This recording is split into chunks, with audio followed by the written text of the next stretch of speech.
And welcome to the reaction. And what a reaction we're going to have for this game. Luton versus Liverpool 1-1. Um, it was disappointing in every way you could possibly make a soccer game disappointing. I've got Tamuchin here with me, and we can commiserate together right now. But before we do any talking, we want to make sure we get your comments and your ideas and thoughts on the game as well. Make sure you're liking and subscribing for the channel so you can get all the latest updates and know when we're on. But yeah, truly, Tamuchin, we talked on the Discord channel, which everybody should be a member of, in the first half about the wastage of what we were doing. We spoke in the pre-match about Klopp shaking hands on a 3-0. He's the best manager in the business because he was right, which he is. But did he shake hands on the 1-1 before the game even started? I don't know, man. It's really frustrating. And this, people, is why I worry. You know, like I told you guys in the pre-match, this is why I worry, because this team always plays down to the competition. I think we got 1 point out of the 9 last year against teams that got, like promoted to the Premier League. And it almost felt like watching that entire game, it almost like we took it for granted that it was just a formality, and like they ordered 3 goals from DoorDash and they were wondering where they were at. That's the urgency we showed, and some goods, like decent performances here and there, but overall, like zero sense of urgency, zero adjustments. We just played like it's going to happen by default, and soccer doesn't work like that. Well, we talked about the score predictions, and I always like to think that against these kinds of teams, you go for like a 6 or 7-0 or something like that. And to me, it's not about the score; it's more about the mentality of putting teams to the sword. And we see with Man City, we can talk about the quality of their squad, but if they smell blood, they go for blood, and it doesn't matter who they're playing against. Are we lacking that mentality? Are we just a little bit too nice for our own good, or were we just incredibly complacent today because it was Luton? Yeah, I think nice is just being nice on the squad and the team. I think it's not being nice. I think it's being kind of too laid back. And I understand. I'm not talking about, rushing things. There's a fine line between rushing things and playing with a sense of urgency. Arrogance is a good word. And, I know it's like overly negative maybe for how we play, but you kind of look like that's how we played. Like there's a certain arrogance, and complacency is another good word, where we just waited because we read in, like somehow somebody read tomorrow's papers that we won 3-0. So they were like, so when are these 3 goals going to happen? Because I saw the final score on my app, kind of an attitude throughout the game. And, this comes from the sideline too, in terms of the adjustments. I did not see, I don't know if you did, maybe Soboslai, who had another horrific game, mind you, play a bit more wide on the right, but I did not see anything happening from the first half to the second half that we said, okay, we made some adjustments. This half is going to be different. First off, I'm in your camp when it comes to Trent Alexander-Arnold. I think there are games where he should be sitting in the middle of the field. But there are games when we're crying out for width. And we said on the Discord channel, there was a point in time where McAllister and Jobo, for that is his name, had the ball, and there was nothing for him to play to on the right-hand side because Salah was in the middle. Trent Alexander, at that point, when we're talking about, was on the left side of Szoboszlai on the ball. And width is one of the principles of the game. It's one of the principles of attack. So I am with you in the sense that I think for a lot of the games, Trent should just be a right back. There's times when we can surprise teams. But yeah, the only change that seemed to be made was that Szoboszlai stayed out on the right a little bit more, but he still wasn't a proper right-sided attacker. He was kind of inside a little bit and just there in case the ball went a little bit askew, which it did plenty of. And we just looked so unbalanced. But as much as we love Klopp, he is not immune from criticism, and I think you're correct. There had to have been a point midway through the first half when he looked at it and went, okay, it's not working. Yeah. You play here, you stay there, and you just do this thing here, and then we'll see what happens till halftime. But nothing. And he's not known to be a like a kind of tactic changing manager. He just kind of sticks to the strategy. But they played 5 in midfield. They played like a 3-5-2, and we had everybody in the 3 in the central zone where it would have been so easy to mark, or 3-4-2-1, whatever they did. But it left Ogbeni so much space, and I love that kid for Ireland. So much space to attack us that if he had a little bit more quality, he would have destroyed us. Yeah. But you have to change those things. That's what he gets paid for as much as anything else. I mean, I just don't see. I would love to. Somebody from the audience tells me like what's positive having Trent in the middle brings on a game like today.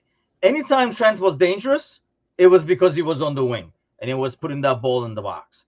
Aside from, it just does not make any sense to put him in the middle. We did it when we needed to. And I'm not against him, like sometimes coming towards the middle to maybe like increase the numbers and stuff like that. Not to mention there are certain games where you want a more crowded midfield. But I think it makes McAllister's life a lot more miserable because he has no space now because Trent is sitting on his lap. So there's 2 guys in the middle of the field covering both of them. I just do not see any positive coming from it. And we saw time and time again the first 20, 25 minutes where somebody would get the ball, they would make a cut towards the right in the middle of the field, and they were crying for somebody to make a run there. But there's nobody to make a run there. Who's going to make the run there? Konate? It's just like ridiculous system that we kept doing over and over and over again. And I know what people are going to say. They're going to say if Núñez has finished those chances, we would not be talking about this right now. I would be. I was talking about all freaking first half. It just does not make sense. When somebody sits back, you got to move the ball fast and you got to stretch them.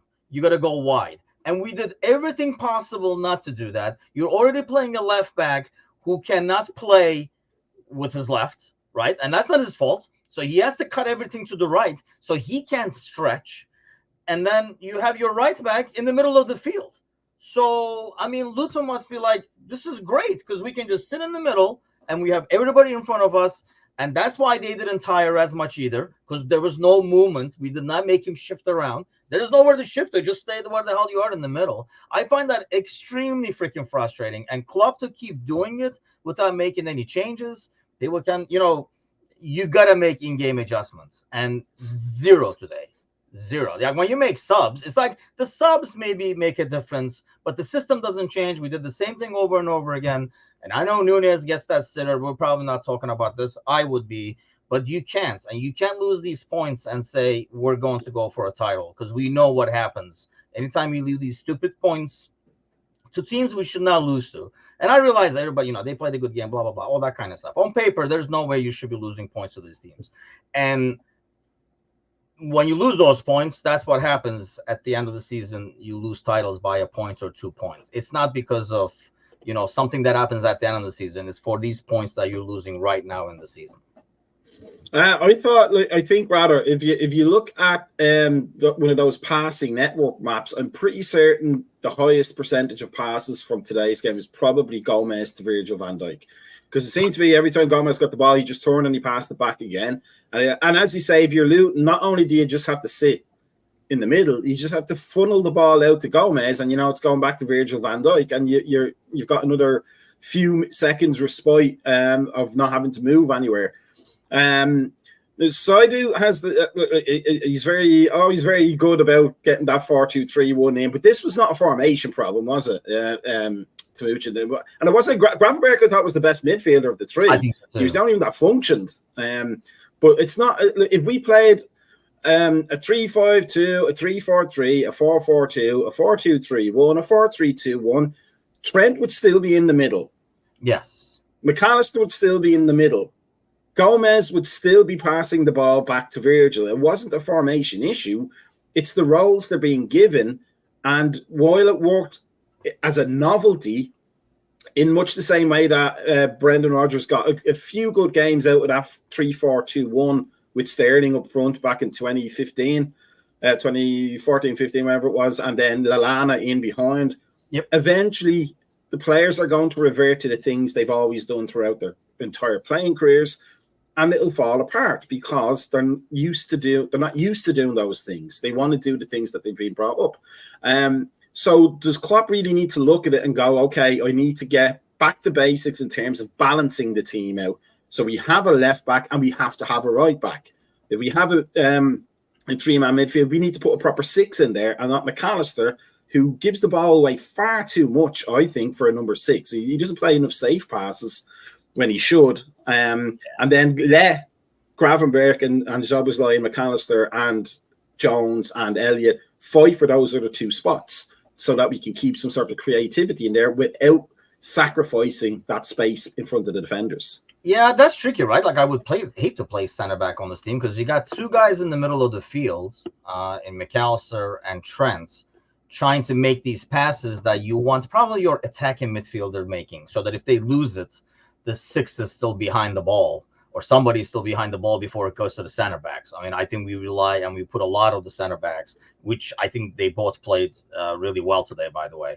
But I mean, before the game when we talked, I understood why Gomez over Costas. And I don't know when Costas came in, I don't know if he necessarily played better. I think he was able to go a bit more wide.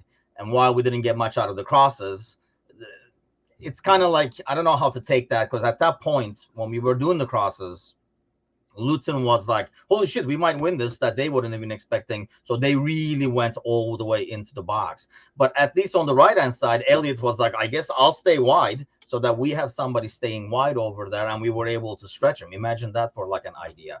But I think, yeah, I mean, Side is talking about formation. I mean, you're starting with the 4, but we're not playing with the 4. So there you go. That whole formation thing is blown up right there because you are not playing with the right back. I just do not understand. Apart from Gravenberch and Jota, I didn't realize like Nunez puts in the work rates and stuff like that, but I did not see anybody pose a threat and actually go at Luton, make them backpedal.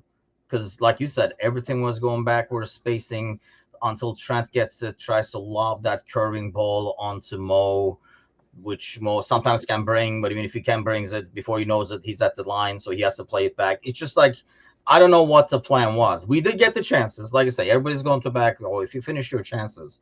But you can say that with any game. Any game, you're going to get chances. But in a game like this, you should have gotten a lot more chances than what you got. And that's because of how you're playing. And, you know, aside from the formation, doesn't matter if you set up your team and if you have the best squad in the world and everybody's in their roles and all the, you know, the great scenario that everybody wants. If they play with, this is the Premier League, you're not playing against kids on the other side. So if you play at 80% intensity, it shows. And you can sometimes get away with that, but in most cases, you can't. I thought as well, in terms of I mean, you're right about the 80%, but against a team that like Luton that are desperately trying to claw their way out of that bottom 3 and have everything to fight for, you probably need to be more on your 100% against the team like that than you would against like City almost, wouldn't you? Because you're naturally up for those games, and clearly, like you've coached a team at least once, because you said the thing at the start, which is every coach learns eventually. Even at the youth levels, you play down to the opposition.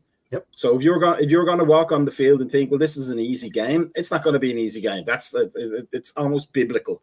It's a prophecy there. As soon as you say that, you're going to play crap.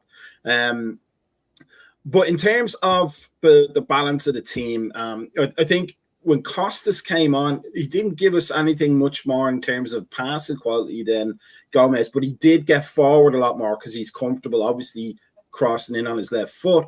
But about getting players to backpedal on the opposition team and getting them turned and getting them afraid, Harvey gave us a little bit of that when he came on, but even though he's young and coming off an injury, I think maybe, do you think if Doak came on, his youthful enthusiasm and his absolute willingness to dribble through 3 players if he can may have given us something a little bit different that would have opened space for somebody else? Because I think you're correct. Once, apart from Elliott, the subs didn't make Luton change up their game plan much more, did it? No, because it was like, you know, I mean, if you're not changing how you play, you're just changing players and seeing maybe they make something happen, kind of a deal. If anything, we don't know Diaz's situation, so it's kind of hard to criticize that, how many minutes, blah, blah, blah. But obviously, if he put himself in a situation where he can come off the bench, he could have probably come in earlier. And if he could have come in earlier, we probably would have served ourselves a lot better. Like Chris was talking about Jota earlier in the comments, and I think that's what when you play like this, and this is where like the lineup, now we look back, doesn't make sense based on the instructions. Because when in a game like this, Jota is going to come in more and more inside because that's his more natural thing. And I understand that, which sometimes works if Costas is there because he can make those runs into the space that was left. But you don't have a left back that's going to take those spaces. And my thing is, if you already know this by putting Gomez in and putting Jota in front of him, then why not say, hey, the width is going to be on the right-hand side, but the width wasn't on the right-hand side either because we did not utilize it until Elliott came in and said, I'm going to stay as wide as possible. That brought more into the game than he was the entire time because he has some help on the right-hand side now and he's not isolated. It's like extremely frustrating. The Bandok thing, I think he would probably take the defender more down to the line because he likes doing that and maybe stretch him that way. But the problem is, by the time those guys came in, it just felt like they were getting more and more back because it was more. We talked about it in the pre-match how important it was to get the early goal in to kind of open them a little bit. Every minute that passed, they got a lot more hopeful and they almost like went back and back and back and tighter. And then, I saw people like in the comments earlier, like before I went on here on Facebook, complaining about their time wasting. You know what? No one should share a word about Luton time wasting when Trent took 30 seconds to take a throw in the first half. You cannot bitch about their goalie holding it for 5 seconds when you do not show any urgency and you hold the ball. Like we literally took him 30 seconds to take a throw in. If that was home, like if Luton was home and they were doing that, they would have probably gotten a yellow card for like slowing down the game. But we did that to ourselves, and that's what's so frustrating.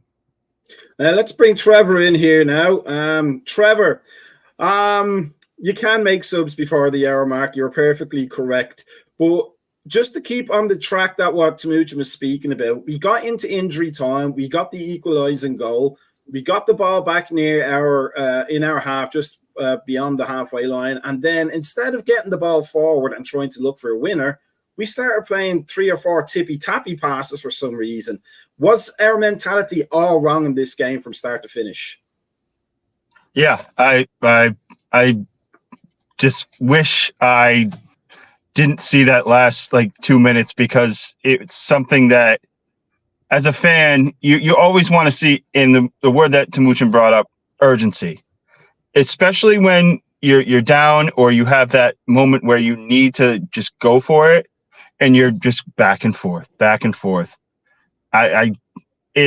entire bar in Comic-Cons in town in Providence, they thought that we were all like psychopaths for the amount we were yelling at them to pass forward. They're like, that's a bit aggressive. They're like, yes, we want them to be aggressive. I know that you're yelling at us and you're being very condescending, but yes, be aggressive at the screen because that's what we are trying to get out of the players, and they just had no part of it.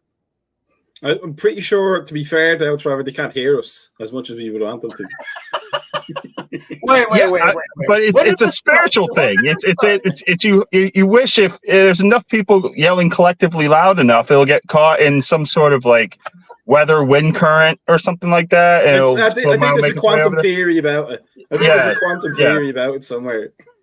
Yeah. But that sense of urgency. That sense of urgency, though, it was lacking even immediately after the Diaz goal. You expect sometimes, and certainly for I know we're a Premier League club, but if you watch the Championship playoffs at the end of the season, you can see that a team that's down and they need to get that goal back to get into the playoff final, to get into the Premier League promised land.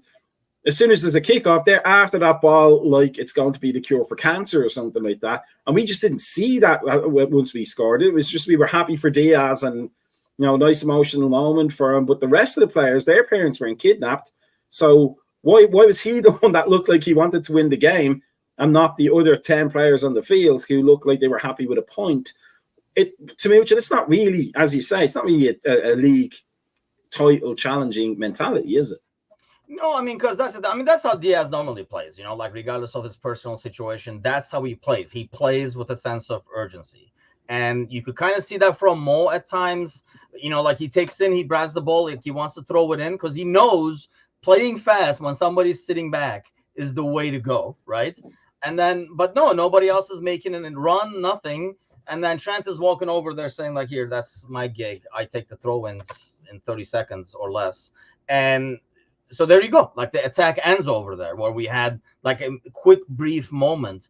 I think it's overall goes back to, and people have to understand, I'm not saying you should have a sense of urgency, never pass the ball back at the cost of losing or whatever. Those are two different things. You can play controlled, but still have a sense of urgency. Those are not like mutual things. You can have it together. You can play controlled, but play fast.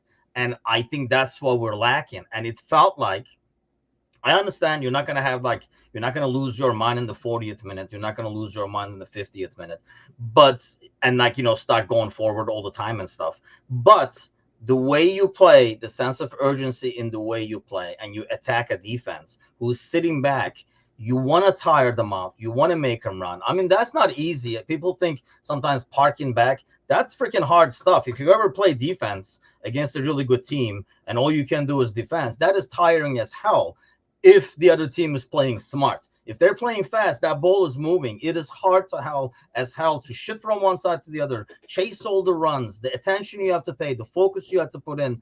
It slowly drains you, and that's why these teams after 60th minute start giving away goals. I just don't think, because of the lack of sense of urgency and how slow we did things, we just never made them really work for it as hard as they should. Obviously, they worked for it, but you know what I mean. Trevor, in terms of the way that we approach the second half, we got the subs on the 68th-ish minute. It changed a little bit of the speed of play, but we put Gakpo on and we left Nunez up front. And I've said several times that he takes Gakpo's space away, and they're probably two players that can't play together. Should Nunez have been the one that came off to allow Gakpo to play his game? Absolutely. And for another sub, McAllister was obviously thinking he was coming off because he just walked completely almost into the stands. And then like an assistant had to go like push him back onto the field. I have no idea what that entire trio of subs were to do other than to yank Gomez off at that point, because like Timuchin was saying, he could, I don't know if he's incapable of playing a ball with his left foot. He just probably didn't want to.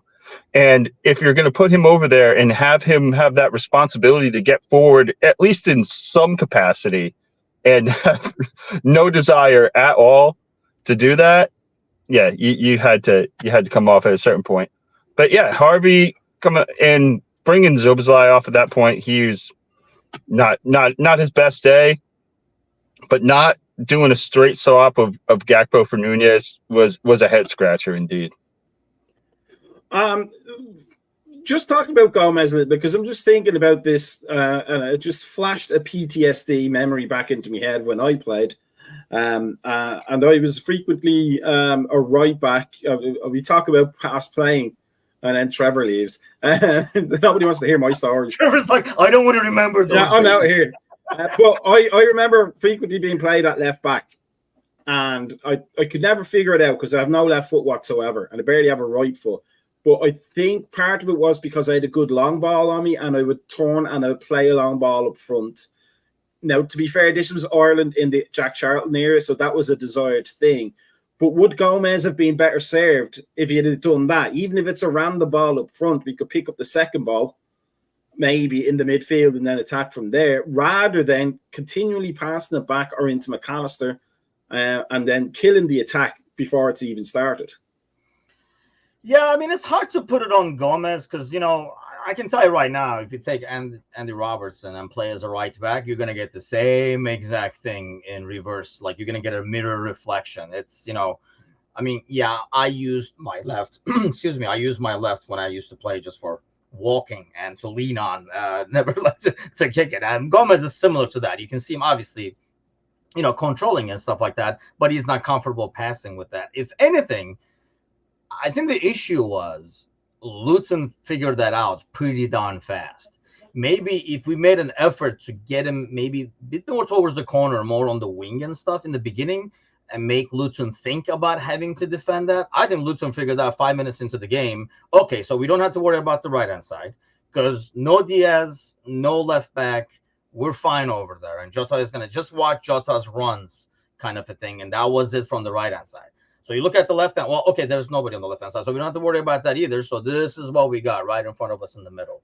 And I think that's the issue. Maybe if you push Gomez up top, like I said, I really find it hard to put on Gomez. If anything, we could have kind of like overloaded it more on that side and open up really wide on the right-hand side. But like I say, we did not do that. That was an opportunity to do that when you put Gomez there. Maybe you overload with numbers on that side and isolate like Trent and Mo and stuff more on the right-hand side, play it more width. But we did not do that. That's the part that does not make sense to me. You knew exactly what you were getting. You knew in the 20th minute how this game was going to go for 90. And not to change anything to make sure that doesn't happen is criminal.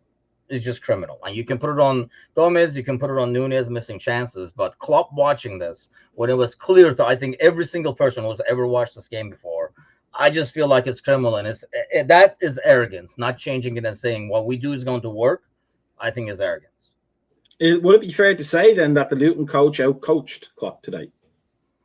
I almost think we Klopp, we kind of hurt ourselves. I don't think they did anything to adjust because if Klopp makes a change and then Luton counteracts, I think you're right to maybe speculate that. I don't think so. We just came up with this. They came up with that. No adjustments was needed. We never said, "Hey, this is not working. How about them apples?" and switch something around. So they didn't really have to. We said more of the same. So they said more of the same. So I think it's really hard to say he out-coached. They came up with starting lineups, and then nothing happens. And yes, I mean, yeah, that arrogance in terms of not making adjustments. I understand you're not going to change how you play within the first 5 minutes. I understand that. You have certain basics. You're going to build from the back, blah, blah, blah. Like your basics are there. But when you see certain matchups and stuff, I mean, that's on the coaching staff to, when we make a sub, maybe take advantage of those or change something. Coming out in the second half, playing in the way the first half where you could, I mean, I said this on the Discord. I think there was maybe a minute or two during the game where I felt like, okay, a goal is coming. Playing 100 minutes against Luton and only getting that feeling for a minute or two is not a good thing. It just does not make sense. To be slightly controversial, though, the Luton coach did put on a player that scored a goal from the substitutes bench, didn't he? So he saw something, I looked at it as he saw that Klopp wasn't adjusting, and he replaced the tiring Ogbeni with the kid, what's his name again? The Bunch, or what was his name again? I know what you're talking about. Yeah, the guy who scored. Punch. Baker, one of the Chips lads. Pretty oldies out there. but like he recognized that Klopp hadn't made an adjustment and he just put fresh and fast legs out there. And then Klopp still didn't make an adjustment. We talk about like the arrogance, and then we have surround 5 owned. Not basically saying what some of us have said before. Klopp doesn't have a plan B. The question I would ask you then is, do any of the coaches on the bench have a plan B? Because there's a lot of them. Surely somebody would go, boss, change something like. I don't know. If you've ever been an assistant manager, you can have all the great ideas. If you can't get the big guy on board, nothing's going to change. You know what I mean? You can say, hey, how about this? And here's the thing. Klopp can come back here and say, we can bring him on as a guest over here, or can put in the comment section and come back and say, hey, if Nunez makes that, we didn't need to make adjustments. It was working because we got into those goal-scoring opportunities. But I just go back to saying, I mean, yeah, when somebody's sitting that far back and you lob balls into the box or try to play certain passes, yeah, I mean, there is going to be half chances. There's going to be chances. That does not mean you're like, I don't think we had a consistent, like I say, it was like 1 or 2 minutes where you felt like the pressure was on. You know what I mean? There are games where you feel like it's coming, like the pressure is on. They're like, they're like on their heels. It just didn't feel like that because of the way we played. Whenever it was about to feel like that, we almost slowed the game down ourselves, and we were like, oh, okay, let's go back to where we were. And then like the slow build up again. I don't know. It's just very frustrating. And like I say, I know everybody's going to be pounding on Nunez. I see Football Flashback is already like, how did he miss that? And I agree.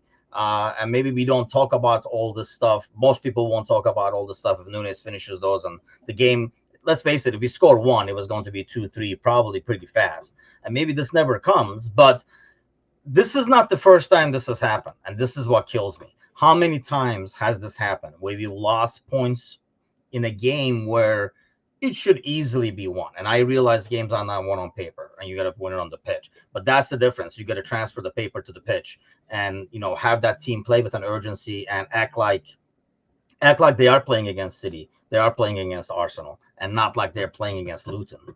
And that does not happen, and it's a trend. And you can deny the trend all you want, and people are like, oh, of course, Luton is playing their best game against us. No, that's bullshit. That is just bullshit. They go out there trying to get a point every single game, whether it's City, whether it's United, whether it's us. Do you let them play the way they want, or do you put them in a situation where they can't do jack? And I think title-winning teams do that, whereas this is how you lose titles, losing simple points like this. Kind of to start wrapping things up, here's what I was thinking as well.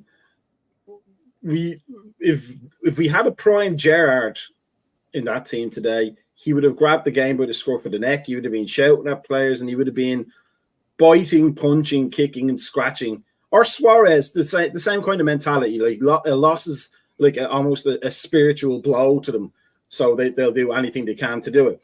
If Curtis Jones was on the field, because he seems to be the only one who has that sort of snarling, aggressive, often stupid, but sometimes very successful intensity about him, would things have opened up a little bit more in terms of the urgency, or would he be the junior kid, like Scrappy Doo, and they'd be just going, calm down, Curtis, we've got this in hand, when they clearly didn't? I don't know. Sometimes even if it's not vocal, like the way you play gets other people going. I mean, I thought Gravenberch did that at times with what he was doing on the pitch. But I think you do have a point in terms of we went from having a captain like Henderson, who would probably be, not that this kind of results didn't happen when Henderson was around. Sadly, this is like a trend of losing valuable points to teams you should not lose to. But yeah, when your captain is, their tagline is calm as you like.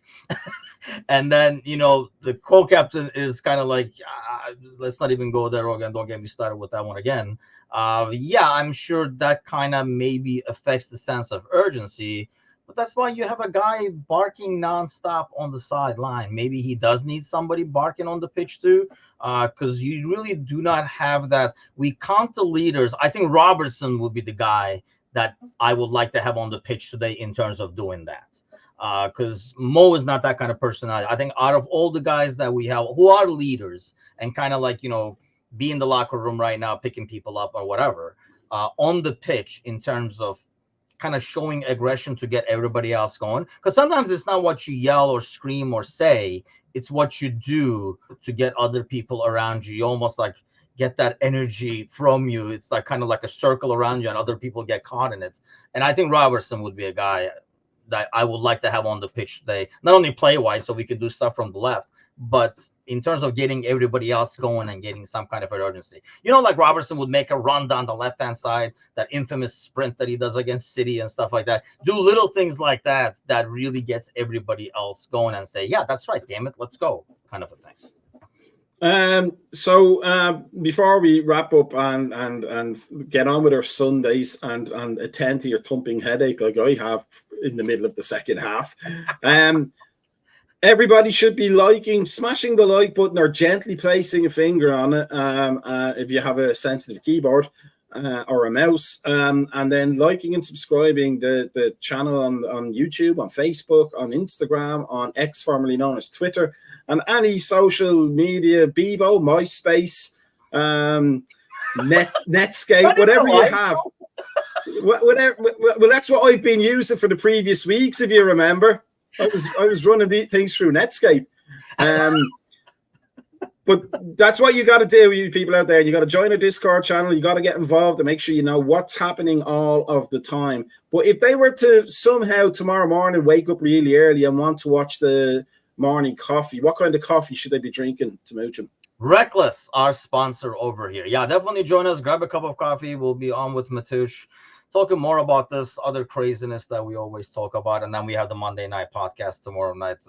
Gally and I will probably be talking this until we're blue in the face. But this is therapy, people. This is why we do this. And then people come on comments. So hopefully everybody gets it out of their system and we can enjoy the rest of the Sunday and be frustrated with your NFL team instead. You know, change the whole agenda. I don't have an NFL team, so I'll just get frustrated at the dishwasher for not working properly. I think I married her. Only kidding. But yeah, just nice to say thank you for joining us for our post-match PTSD counseling session.